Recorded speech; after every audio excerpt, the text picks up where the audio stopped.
Welcome back, everyone. It's not just government plans and vaccines that will fuel recovery. It's also the American spirit. Joining me now to discuss that, author of the Will Wilder book series and Fox News contributor Raymond Arroyo. Raymond, you've got some thoughts on this. I'll just hand it over to you. Go for it. You know, Steve, I've been reflecting during this period on our founding, the first revolution. You're always carrying the banner of the next one. The first revolution, the spirit of recovery that I think we've missed somewhere along the way, is found in our past. In 1775, when George Washington and our founding fathers were struggling for independence in Boston, there was a smallpox outbreak. People forget about this. He had his army was threatened. All of Boston was infected with this horrible contagion. Here's what he did. He quarantined the soldiers and the Boston locals who were infected, and they moved forward with the siege of Boston. So he was fighting two enemies, the smallpox and the army he was trying to repel. Forgive us, Steve, your countryman. Then later we had yellow fever. People forget. Alexander Hamilton in 1793, he contracted yellow fever in Philadelphia. He left the city, he recovered. And the founding fathers found a way to adapt. They were innovative. They tried to contain the contagion that they had no really therapeutic and certainly no vaccine for. They eventually inoculated themselves very crudely. But when you look at the historical pattern here, yellow fever in New Orleans, where I am tonight, 150,000 people died between 1803 and the Civil War here. But when Theodore Roosevelt came, he said New Orleanians, through creating greater drainage systems here, they built the drainage system we have today, mosquito control, he said they took hold of it after it had started and they controlled it and conquered it. And it seems to me we have to have that notion to not focus on the contagion, but on the goal of liberty, Steve. That's what always drove these great innovative Americans forward.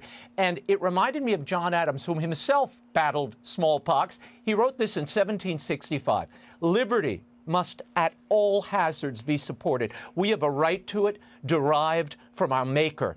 And if we had not, our fathers have earned it and bought it for us at the expense of their ease, their estates, their leisure, and their blood. Today, we're willing to trade that liberty, Steve, I worry, for a quickie pizza and a Netflix subscription. Our liberty is more valuable than that. We have to strive for it. There are innovative ways to be safe and move on with our lives.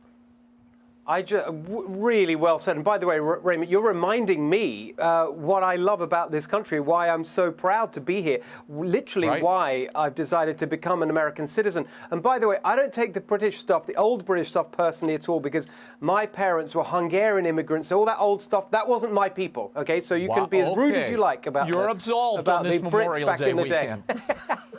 Exactly. All right. I thought that was really beautifully put. Let's bring in Lisa and Charlie. Charlie, start with you. What were your reactions there to Raymond's thoughts?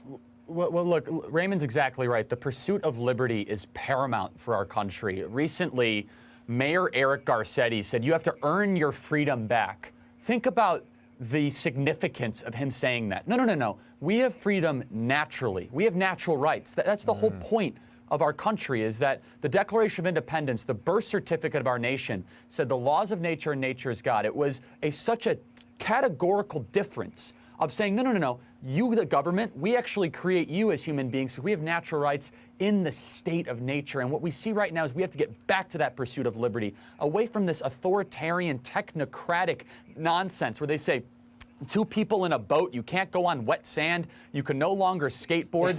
People know this doesn't make sense. It's liberty that made America great. We have to get back to it. Well, Lisa, that's right. But the problem is, isn't it, that the actual recovery, if we're being realistic, that's in the hands of state and local politicians, not all of whom share these views by a long way, right? Well, absolutely. I mean, I have more faith in the American people to exercise common sense than I do any of these politicians and these elected officials. And I'm frustrated because what frustrates me so much is so many of the problems that we are facing are self-inflicted. They're done by politicians who have locked down the economy, pushed off things like what was non-essential health services. And a lot of these policies could potentially lead to more deaths and destruction than the coronavirus itself. further, I don't know about you, but I am so sick and tired of people saying things like we're all in this together. Most of the people who are saying that are still getting a paycheck, yes, or they're independently wealthy. And it's the 36 million Americans who don't have jobs, or the people, the 100,000 businesses that have permanently closed, and the business owners having their dreams crushed, or the mom and dad having to go to a food bank for the first time in their life that are suffering. So I just find myself, so frustrated. But I am confident that we will get through this because the American people are resilient and we're strong. But I have more faith in the American people than I do in any of those politicians. Well, I mean, Raymond, I'm going to hand it over to you to close this out. But actually, what Lisa's talking about there, that righteous anger that she's feeling, and a lot of us do. She's right. That's part of the American story too, isn't it? No, we're rambunctious people, a defiant people who were so committed to liberty and freedom. And I worry we're trading that to stay at home in hiding. I have to tell you, and I love being a New Orleanian, here in New Orleans, you see that spirit coming out, even though we have a mayor who's also locking things down. There's outdoor dining. People are developing UV masks, Steve, that have the UV light that goes out so it purifies the air on the way in. That's the kind of innovation and determination that are going to get us back to living. Look, we made it through the Spanish flu, the yellow fever, the smallpox. We can make it through the COVID. It's not nearly as deadly as those pandemics. America's been here before, and we'll conquer this one too, and take hold of it, as Theodore Roosevelt said. There you go. Great. Thank you so much. Great discussion. Really important discussion. I really enjoyed it. Thanks to all of you.